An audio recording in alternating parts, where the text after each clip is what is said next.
టీడీపీకి మరొక రాజ్యసభ దక్కే అవకాశం కనిపిస్తోందా? అందులో యనమల రామకృష్ణుడి పేరైతే చాలా బలంగా వినిపిస్తోంది.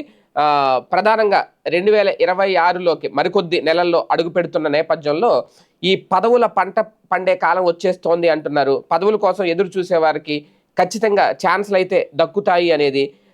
అయితే ఇందులో ప్రధానంగా తెలుగుదేశం పార్టీలో సీనియర్‌లకి ఈసారి అవకాశం దక్కే ఛాన్స్ అయితే ఉంటుంది అనేది మాజీ మంత్రి యనమల రామకృష్ణుడు ఈ ఏడాది మార్చిలో ఎమ్మెల్సీ పదవి నుంచి రిటైర్ అయ్యారు. నాటి నుంచి ఆయన ఖాళీగానే ఉన్నారు. ఆయన కుమార్తె దివ్య తుని నుంచి ఎమ్మెల్యేగా గెలిచారు. ఒక రకంగా వారసత్వ రాజకీయాల్లో ఆమె కొనసాగుతున్నారు. అలాగే అల్లుడు కూడా ఎంపీగా ఏలూరు నుంచి ప్రాతినిధ్యం వహిస్తున్నారు. అలాగే వియ్యంకుడు మైదుకూరి ఎమ్మెల్యేగా ఉన్నారు. దాంతో యనమల కుటుంబానికైతే పదవులకైతే కొరత లేదు. కానీ యనమల మాత్రం జీవితకాలం కోరిక తీర్చుకోవాలనుకుంటున్నారు. అదేంటి అంటే కేంద్ర రాజకీయాల్లోకి వెళ్ళడం. ఎందుకంటే ఆయన ఇప్పటి నుంచే కాదు ఎప్పటి నుంచో ఆ కోరిక ఉందట రాజ్యసభలో అడుగు పెట్టాలనేది.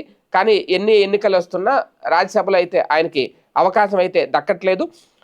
ఇప్పుడు 2026లో ఖాళీ అయ్యే 5 రాజ్యసభ ఎంపీల సీట్లలో తనకి ఒకటి ఖాయం చేయమని అధినాయకత్వానికి ఇప్పటికే వినతి పెట్టుకున్నారట. ఎందుకంటే మొన్నటి వరకు గవర్నర్గా రాజ్యసభకి వెళ్తారు అని అనుకున్నారు. కానీ ఒకటి ఆయన ఆల్రెడీ అశోక్ గజపతి రాజు గారికి అవకాశం ఇచ్చేశారు కాబట్టి తెలుగుదేశం పార్టీ తరఫున కేంద్రం ఇంకా మరొకటి ఇచ్చే ఛాన్స్ లేదు అనేది.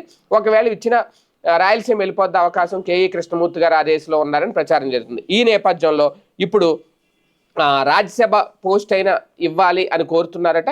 రేపు 2026లో ఖాళీ అయ్యే రాజ్యసభ స్థానాల్లో ఒకటి యనమల రామకృష్ణుడు గారికి ఇస్తారు అనే ప్రచారం అయితే గట్టిగా జరుగుతోంది.